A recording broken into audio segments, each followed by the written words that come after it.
murid-murid, kita berjumpa lagi. Cikgu Doni berharap Anda semua berada dalam keadaan sehat walafiat, gembira, dan yang paling penting, jangan putus asa. Teruskan semangat mahu berjaya dalam pelajaran. Kita teruskan bahagian 4.1, bahagian fungsian utama dalam organisasi perniagaan.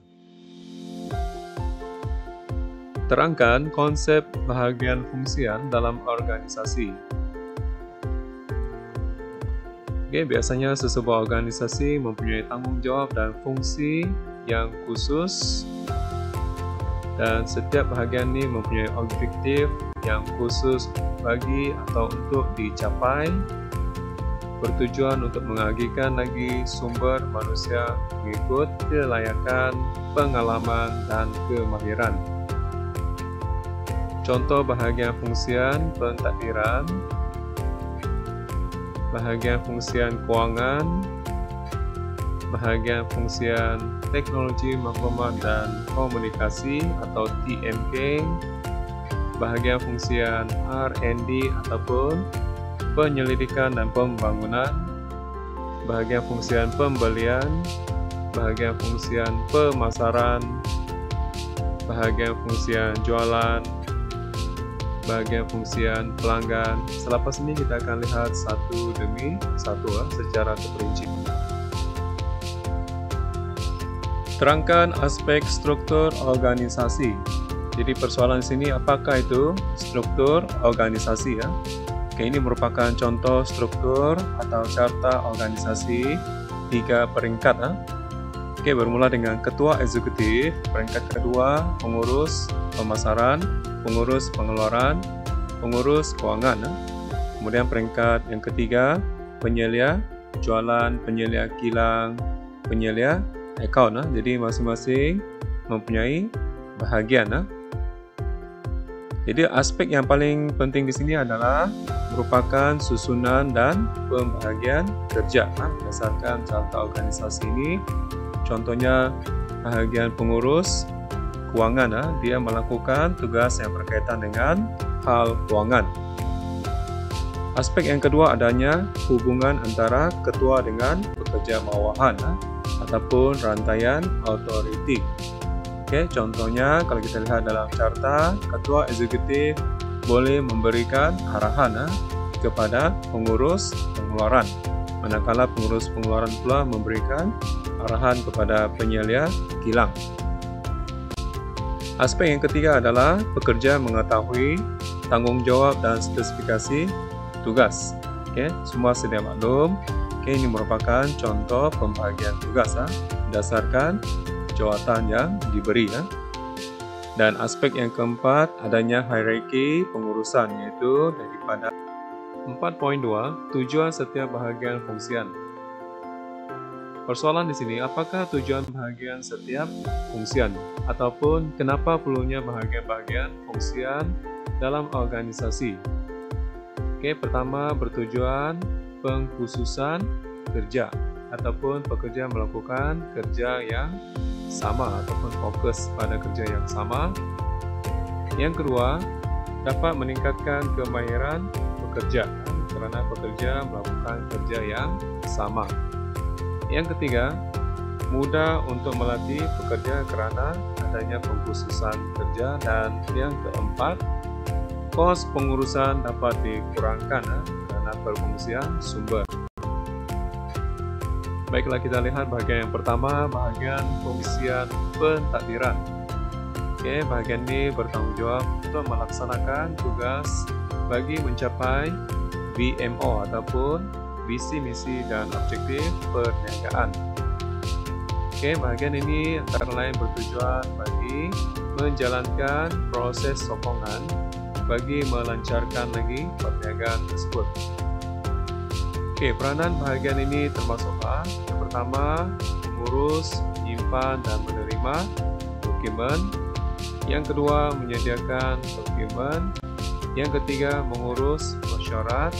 Dan yang keempat, untuk menghantar maklumat yang berkaitan melalui email atau telepon. Bahagian yang kedua adalah bahagian fungsian pengurusan sumber manusia. Oke, bagian ini lebih kepada mengurus tentang perancangan, perekrutan, pemilihan, pembangunan, dan menjaga kebajikan pekerja ataupun sumber manusia. Baik, tujuan bahagian fungsian ini yang pertama adalah memastikan organisasi sentiasa mempunyai sumber pekerja ataupun sumber manusia yang mencukupi. Yang kedua, memastikan sumber manusia dalam organisasi mampu berdaya saing. Yang ketiga, memastikan pekerja yang baik dan cemerlang kekal dalam organisasi. Yang keempat, mempunyai pekerja yang berpengalaman. Oke, mari kita lihat peranan bahagian ini. Pengurusan sumber manusia termasuklah yang pertama mengadakan perancangan sumber manusia. Oke, ini termasuklah memilih, dan merekrut pekerja. Yang kedua, adanya perhubungan industri yang harmoni, bermaksud adanya hubungan harmoni antara pekerja, majikan, dan kesatuan kerja. Yang ketiga, menjaga kebajikan pekerja. Peranan yang keempat, dapat menjalankan latihan dan pembangunan pekerja. Oke, seterusnya bagian yang ketiga adalah bahagian fungsian keuangan. Antara lain, bahagian ini adalah bertanggung jawab untuk menjalankan, merancang, menyusun, dan mengawal hal-hal yang berkaitan dengan keuangan. Oke, mari kita lihat tujuan bahagian fungsian keuangan. Yang pertama, bertujuan untuk memastikan organisasi ini sentiasa mempunyai sumber keuangan yang mencukupi. Yang kedua, bertujuan untuk memastikan sumber keuangan ini dialihkan dalam aktiviti yang boleh memberikan keuntungan.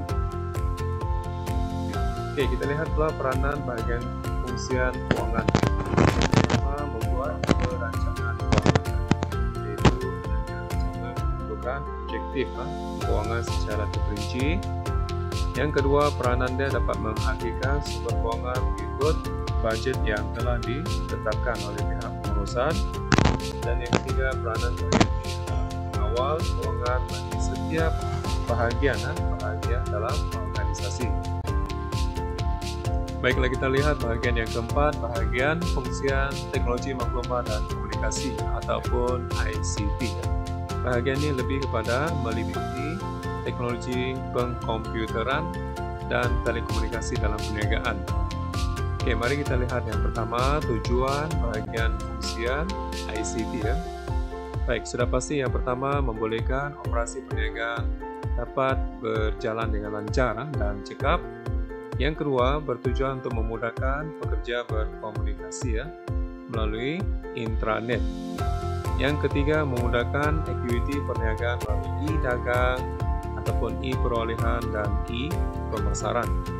Yang keempat, memudahkan perniagaan itu untuk menyimpan data ataupun maklumat. Contohnya, menyimpan maklumat sumber manusia, keuangan, penjualan ataupun pembelian. Oke, mari kita lihat peranan bahagian fungsian ICT. Yang pertama, dapat membantu pekerja untuk menyelesaikan masalah dengan mudah. Yang kedua, dapat menggunakan teknologi yang baru. Yang ketiga, dapat menjaga keselamatan sistem perniagaan. Yang keempat, dapat memastikan hanya pengguna yang dibenarkan sahaja untuk mengakses sistem dalam perniagaan. Baiklah, seterusnya bahagian yang kelima merupakan bahagian fungsian penyelidikan dan pembangunan ataupun R&D. Bahagian ini lebih kepada aktiviti pembangunan produk baru ataupun menambah baik produk sedia ada. Oke, kita lihat yang pertama, tujuan bahagian fungsian R&D. Oke, yang pertama dapat meningkatkan lagi produktiviti. Yang kedua, dapat menghasilkan produk yang lebih berkualiti. Dan tujuan yang ketiga, dapat mengurangkan lagi kos operasi dengan adanya R&D. Oke, kita lihat peranan bahagian fungsian R&D ini. Yang pertama, dapat merancang pembangunan produk baru. Yang kedua, peranan dia dapat melakukan kajian produk. Yang ketiga, melakukan tambah baik produk sedia ada dalam pasaran. Dan yang keempat, dapat menghasilkan produk yang dapat memenuhi KMK ataupun keperluan dan kehendak guna. Baiklah, kita lihat bagian yang keenam, bagian fungsian pembelian. Oke, dalam bagian ini kita lihat tujuan bagian fungsian pembelian. Yang pertama, dapat membeli kuantiti bahan mentah yang optimum ataupun membeli bahan mentah dan harga yang paling murah dengan kualiti yang sangat baiklah, yang tinggi ya. Yang kedua, pembelian yang secara sistematik. Oke, kita lihat dari segi peranan pula bahagian fungsian pembelian ini. Oke, yang pertama sekali dapat memilih pembekal yang cekap dan bersesuaian. Yang kedua, memastikan kuantiti dan spesifikasi barang yang dibeli menepati piawaian. Yang ketiga, memastikan barang yang diterima pada masa yang tepat dan lokasi yang ditetapkan. Dan yang keempat, dapat membuat perundingan kontrak dengan pembekal.